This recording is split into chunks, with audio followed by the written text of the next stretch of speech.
Hello, I'm Karina. and I'm Jamie. Welcome to As Told by ADHD. This podcast is the brainchild of two best friends with ADHD who share a passion for learning and a knack for finding the most fascinating tidbits of knowledge. Each week, we embark on a wild and hilarious journey of discovery as we dive headfirst into topics that pique our curiosity. From dark folklore to bizarre statistics, cultural ceremonies to famous dead people, we're here to entertain, educate, and tickle your funny bone. This week on As Told by ADHD, we are getting into the crazy. It's crazy here. We're going into conspiracy theories this week. And Jamie said that she's about to rock all of our world, so she better bring it. I plan to. I feel like I need to caveat this. I did not know this was a conspiracy theory. I was watching Two Hot Takes. If you watch that, I love listening to some Reddit stories. Pretty great. I was watching Two Hot Takes, and Morgan, I think her name is. I don't watch it religiously. I'm sorry. But Morgan, she was like, did you know there was like a conspiracy theory about the Titanic never sank? And I was like, what do you mean? So I was like, okay, I gotta look into it. Well, then let's go. Okay. The Titanic never sank. Oh, I'm so sorry. We need to disclose, just in case you missed last week's episode, we are not doing a dice roll because Jamie went second last week, and it ties into her story this week. Last week, her topic was the Titanic under things that did not go as planned. This week is conspiracy theories, and it goes under the Titanic, so she's going first. So, take it away, my dear. Very excited. So, I'm also going to do a disclaimer. Everything I'm about to state, I don't believe, but I'm going to present it as if I believe it. But I don't believe it, and at the very end, I will tell you why I don't believe it. Well, Okay. You're making it a really good story, so. I'm making it a really good story. Okay. The Titanic didn't sink. Okay. Last week, I gave you a detailed, riveting retelling of how the Titanic sank. And this week, I'm going to bring you the conspiracy theory of how it never sunk. Don't laugh at me. Let's get it. We know we're getting serious because we've kind of gone like Steve Jobs here. It's going to get real serious. We're real for real right now. This is green. Oh, it's green? Yeah, it matches my wall. It does match your It's wall. like the same shade and everything. Anyway, okay, so brief recap. The briefest recap. 1912. Titanic was made, and it did its maiden voyage. It had 3 stops. It left Southampton, England, and it was on its way to New York. There were 2,200 people on board, lots of rich people, a bunch of low-class people. And the low-class people were migrating to the U.S., while the rich people were just riching it up. After a series of very bad choices and unfortunate events, April 14th, 1912, the Titanic scraped an iceberg and started sinking. Famously, it did not have enough lifeboats. There were 20 lifeboats on board that could hold 65 people each. If you did the math correctly, that's enough room for about 1,300 people. But there were 2,200 people on board. Lots of people died. Took 2 hours to sink. Boom, Titanic. Now let's get into how. That's the fastest I've ever told a story. When she says that she cannot tell a story quickly, she lied. No, I still feel like that was way long. Because, like, the quickest to tell it is there was a boat, it hit an iceberg, lots of people died. That's the quickest. True. But anyway, I feel like you need a little more detail. It's fine. Everything's fine. Okay. I clapped. Don't worry about it. The caffeine is hit. The caffeine is It hit has. now. Okay. So, last week we talked about the White Star Line. It was founded in 1845, and this company was founded to operate clipper ships. What are clipper ships, you ask? Well, clipper ships are very fast, large cargo ships that transport goods and people really quickly in this time period. Okay. Several years later, the company starts to go under, and a British merchant bought the company, and he made a deal with this other company called Harland and Wolff, a shipping company in Belfast, Ireland. And they had a basic agreement that Harland and Wolff would not build any competitors' ships. And they would solely build these ships, right?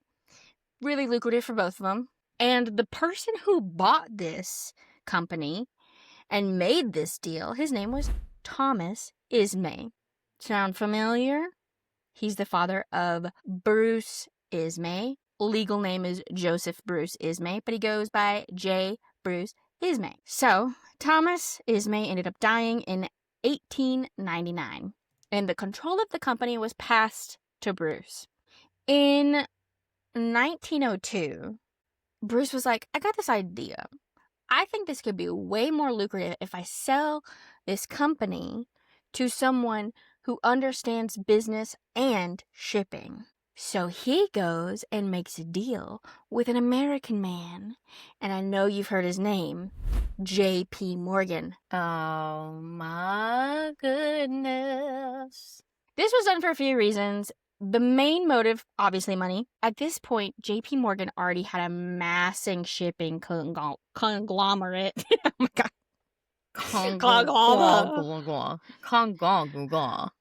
Conglomerate. And he was basically giving it the financial backing that it needed to compete with rival transatlantic lines. This would assure that White Star would stay in business because it's got a man who's got money and power, right? So, the only condition in selling this company to JP Morgan is that Bruce Ismay were to stay the chairman of this company. 1907. As we know, Bruce is like, let me build some ships. I don't know why I said it like that. I'm gonna build these ships. The Olympic. So we got the Olympic, the Titanic, and the Britannic. Olympic was built first, as we know. I said it last episode. Titanic built second. Olympic completed in May of 1911. Said it last episode. Go watch the last episode. Bro, she's spazzing the caffeine. Okay. What's the word? Tweaking? She's tweaking. Like I said last episode, the Olympic got into an accident where the HMS Hawk collided with Olympic.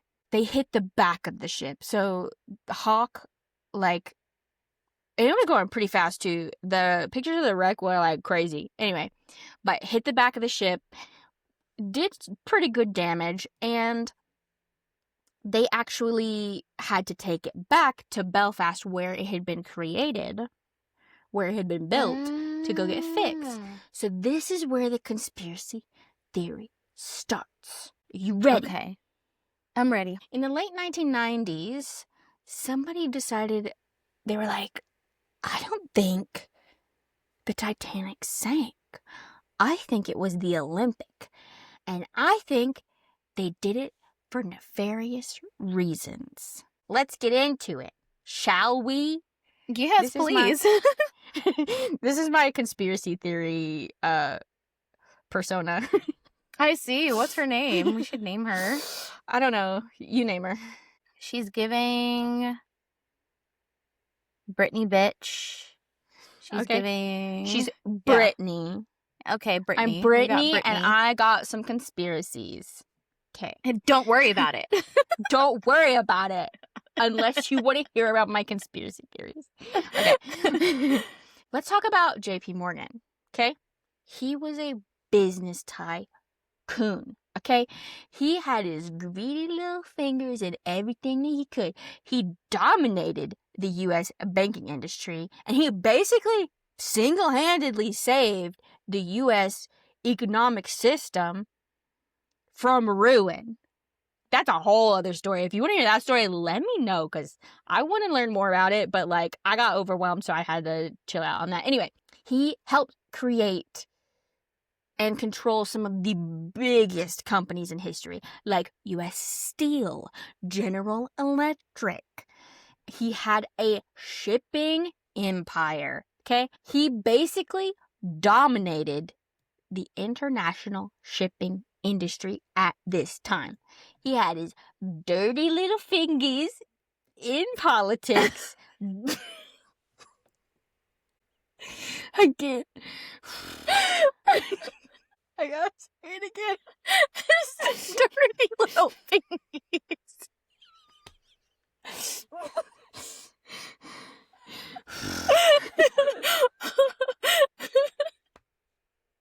It's really funny because that's what I wrote.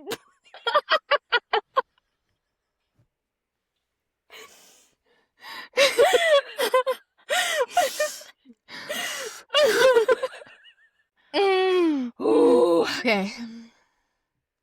He dominated the international shipping industry at this time. He also had his dirty little fingies in politics, but behind the scenes. It's just the fact that you're screaming at me.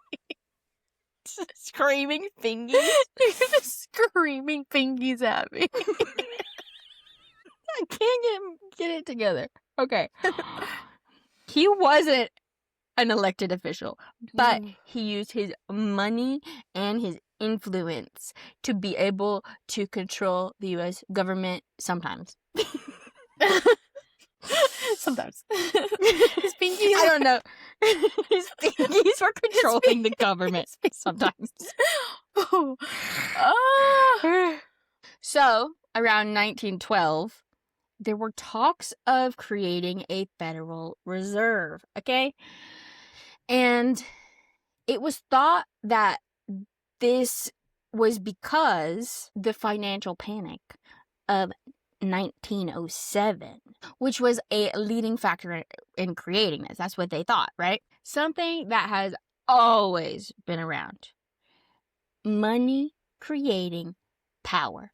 Tale as old as time. Yep. Let me tell you about some of the most powerful men in 1912. We got J.P. Morgan, obviously. We have John D. Rockefeller Sr. He revolutionized the oil industry. We have Andrew Carnegie. He led massive expansion of the American steel industry. We have John Jacob Astor V, known as the heir to the Astor fortune, which was like a real estate empire in New York City. He's also an inventor and writer, which is like cool, I guess. We have Benjamin Guggenheim. He was part of the Guggenheim mining dynasty. And we have Isidor Straus. He was a former U.S. congressman, and he co-owned Macy's with his brother. So, allegedly, J.P. Morgan was totally for the Federal Reserve, along with a few of other these men. They don't matter in this story. Also, allegedly, John Astor the Fourth. Did I say fifth earlier? I think I said fifth earlier. I meant fourth. Okay.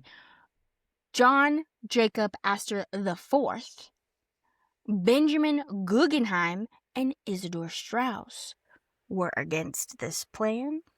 There's no proof of this. This is a disclaimer. This is all alleged. And guess who booked tickets for the Titanic? John Jacob Astor the Fourth, Benjamin Guggenheim, Isidor Straus, and J.P. Morgan. All of them. And guess who canceled? J.P. Morgan. Oh. Because the other three were allegedly against the Federal Reserve. JP Morgan canceled, and he was like, I'm sick. So JP Morgan canceled. And guess what else? What? He owned the ship. You know what this means? He's got his dirty little fingies in there. There's a lot of dirty fingies. His Allegedly. His fingies are filthy. Allegedly, JP Morgan, mastermind for the Titanic to sink to get rid of the most powerful men who stood against him. But how? How would he do this? He wouldn't want to just destroy this amazing ship, would he? No, he wouldn't. Well, the Olympic and the Titanic swapped. And the Olympic actually sank. So, when the Olympic was sent back to Belfast, it was right next to the Titanic, right? Right? Mm-hmm. Yeah. People think that's when the ships were swapped. So, murder wasn't the only reason he did this. It was for insurance, too. I feel so crazy. And there's people that believe this, too. Okay. So, the Olympic and the Titanic were nearly identical. Like, if you saw it passing by, you wouldn't be able to be like, that's the Titanic or that's the Olympic. They looked really, really similar, right? The main differences were kind of inside the ship, but there were pretty big differences, right? So, apparently, these changes would have been made to make them look like the other ship within that 6-week period where the Olympic went to go get fixed. The Titanic was in tip-top shape. Almost. It wasn't quite finished, but like, you get it. Allegedly, they never stopped working on the Titanic, and they changed the name on the side of the Olympic to say Titanic. And they changed Titanic to say Olympic. So, what does that mean? It means that they gutted parts of Olympic to look like Titanic, or they gutted part of the Olympic to change it to look like Titanic, and they changed parts of Titanic to look like Olympic. I don't know. They just did it. And why did they do it for insurance and murder? Well, we already told you the murder part. But apparently, the insurance payout for the crash with Olympic and Hawk wasn't going to be good enough to cover it, right? Allegedly. Also, it is important to note that the night that the Titanic sank, I hate myself. She's passionate. The Californian, the closest ship to the Titanic, had its wireless off. Which is sus, because guess who owned that ship? JP Morgan. Did he actually? He actually owned that ship. Oh, wow. That is actual fact. That's a coincidence right there. Tell you what. Coincidence? I think not. Don't worry about it. The theory is the Olympic sank in place of the Titanic on purpose because J.P. Morgan, a business tycoon, wanted better insurance payout and because he wanted the men opposing him dead. To die. Dun, dun, dun. Okay, let's take off our tinfoil hats. And I'm going to tell you why I think this is BS. So, please elaborate. Okay. Now, I want to disclaim yet again, I do not believe any of that is true. I mean, there's some parts that are true, like the fact that JP Morgan basically single-handedly saved the U.S. government. Crazy. And that he owned the Californian, or he owned the company that owned the Californian. So, crazy, right? So those were like the two facts that I said. The rest of it was pretty crazy. Okay, so as far as I can tell, J.P. Morgan had no hand in creating the Federal Reserve. There's no documentation whatsoever saying he created it or that he had any type of involvement. And the reason why it's tied to him is because it was created specifically because of the panic of 1907 that he saved. And him and that almost economic crash pointed out the flaws in the government systems that it just showed the cracks, basically, right? Okay. So, and the American government wanted to fix that. They were like, we want to be able to prevent anything like this happening in the future. Mm-hmm. So, there's also absolutely no documentation whatsoever that John Jacob Astor IV, Ben Guggenheim, and Isidor Straus was publicly against the Federal Reserve. There's no proof, no documentation. There was nothing ever said publicly from any of these three people. I don't even know how someone got there. You know what I mean? Maybe just because they were part of the top elite or something. I don't know. Mm-hmm. It also there's no proof that they J.P. Morgan were against these men in any way, shape, or form. There was no public documentation saying they ever worked together in any capacity. So they didn't even have the same businesses. Do we have the name of the person who started the theory? I'm about to get into him. Okay. The Titanic and the Olympic were almost identical. But there were some pretty huge differences internally and very small difference externally. Anyone who rode the Olympic post-switch would have noticed, unless they were able to fully change it within those 6 weeks, which I don't think is possible because the Titanic wasn't even close to finished. And also, I don't know how they would do that.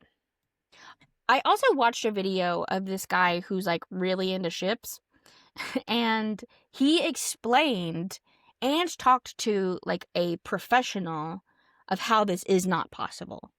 So I'll link that in the description below because I think that was a really fascinating video. It was in a 2-part series. I'll post the first part, and then you could easily get to the second part through that first video.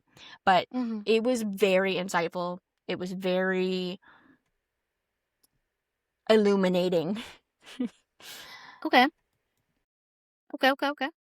Also, let's talk about how many men it would have taken to pull this off if they did do this within 6 weeks. So many men. And the likelihood that everyone stayed quiet post the Titanic sinking, I don't believe. I don't believe for a second. Cases happening, yeah. Right. Happening. Also, I don't know if you know anything about Irish culture, but they like to talk and they like to tell stories. This is a good story to tell if you were a part of this. I don't see why you wouldn't. You know what I mean?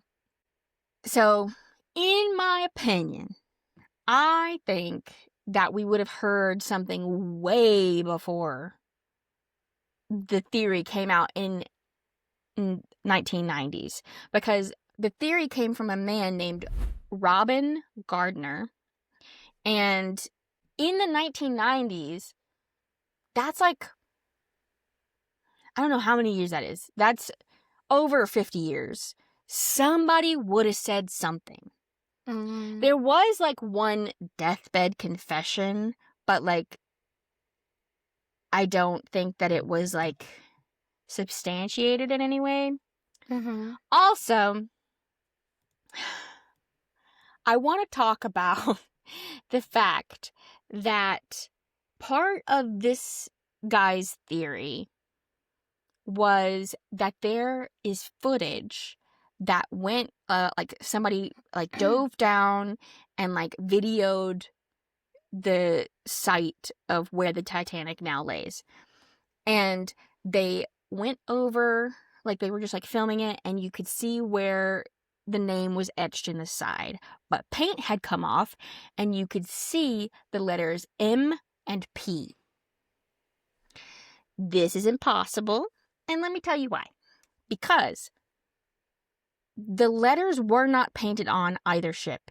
They were etched into the ship. So they would have to, like, remove the name and put the other name on it to make that theory work. So it wouldn't be able to, like, get rid of paint to show M and P. Mm-hmm. And we know for a fact this is false because later on in his lifetime, he ended up coming forward and being like, yeah, I made that up. Really? Yeah. He fully made it up. And also there was, like, a CGI video that he used. I don't know if he made it or if he had somebody make it. But there was a CGI video that was used in, like, his proof. And he was like, sorry, yeah, that was fake. It actually says Titanic on it. Right. So that's why I say that the Titanic actually sank. It was a international tragedy, and I believe that it is harmful to the victims or disrespectful to the victims. Yeah, I agree. To, like, even say this theory, but that is my conspiracy theory. And that's like a huge allegation towards a multi-million billionaire. Mm-hmm. Whose name is still, like, Very on the sides of buildings, like J.P. Morgan Chase Bank, like. Mm-hmm. So I think it's crazy. That is absolutely insane. It did sink. There's a lot of proof. It's in the bottom of the ocean. Well, the theory wasn't that there wasn't a ship that sank. The theory... No, it's just that... Yeah. Yeah, it's just the fact that, like, you would know, like, as many times, like, yes, it's taking a long time in between dives to go see the Titanic, but this was a missing ship for a really, really, really, really, really long time. Right? Especially because, like, they looked where, like, the original distress signal said the ship was, but it wasn't there. It was about 20 to 50 miles, like, northwest of where he said he was. Yeah. Yeah. So it's like, after this discovery, people are being sent down there as often as safely as possible, but, like, as often as they can to get research. Like, we would have known by then that it would have been public. The Titanic, yeah, because like we said in the last one, we were talking about scientists and researchers and stuff like that, and how some people just really want that coin. Yeah, if they found out that it wasn't really the Titanic, they would be filthy rich right now, and everybody would know about it. Also, from a business point of view, it's more damaging to sink an unsinkable ship than it would be to just take the loss on the Olympic. Yeah. Like, the insurance payout is not, like, you're doing damage to your reputation as a shipping / luxury cruise liner. Like, you're not gonna, like, if I was living in that time period, I'd be like, I'm never going on one of their ships because so many people died. So, like, he was an extremely smart businessman. He would not have done this. Yeah. I agree. So. I agree, period. Because, like, it's just, like, business knowledge, business-wise, that is the worst way to handle this situation if you want an insurance payout. Like, you could easily make it up. Right.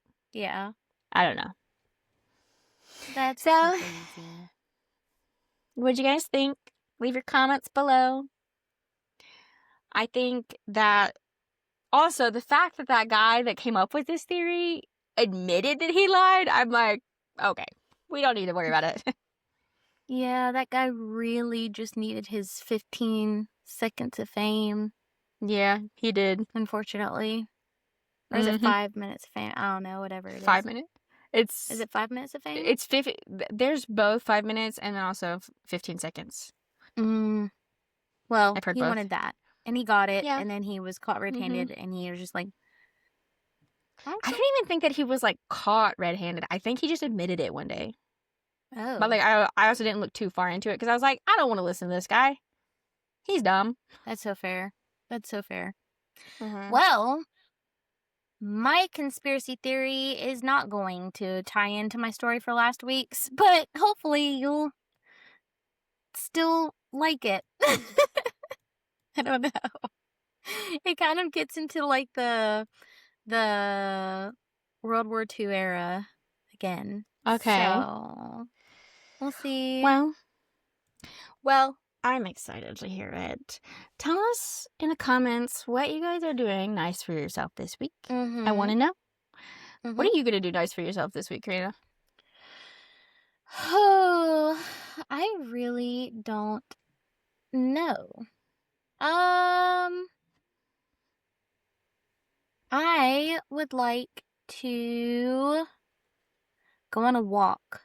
Winter is like officially shedding off, and I feel like I just want a really nice walk on a trail. I wish. So, well, you can walk in the shade, can't you, or no? I mean, even then, I was like researching it, and like you still get UV rays in the shade, so I don't know. You need an umbrella. I've had like rashes all over me today because yesterday I was in the sun for a little bit too long, literally 5 minutes total, and my body did not react kindly. I felt like I had like severe sunburn on half of my body, but that's an autoimmune disease for you. What are you going to try to do nice for yourself this week? Well, I'm going to do something nice for myself today. After this, I'm going to eat lunch and take a nap. There you go. Period. Let us know what you guys decide to do nice for yourself. And we will see you next week with my conspiracy theory. I hope you have a nice day. Have a nice weekend. Have a nice week. And drink your water. It's good. It's good stuff. Goodbye. That was a good one. Thanks. You think I can do it? I'm going to try to do it. Okay. Goodbye.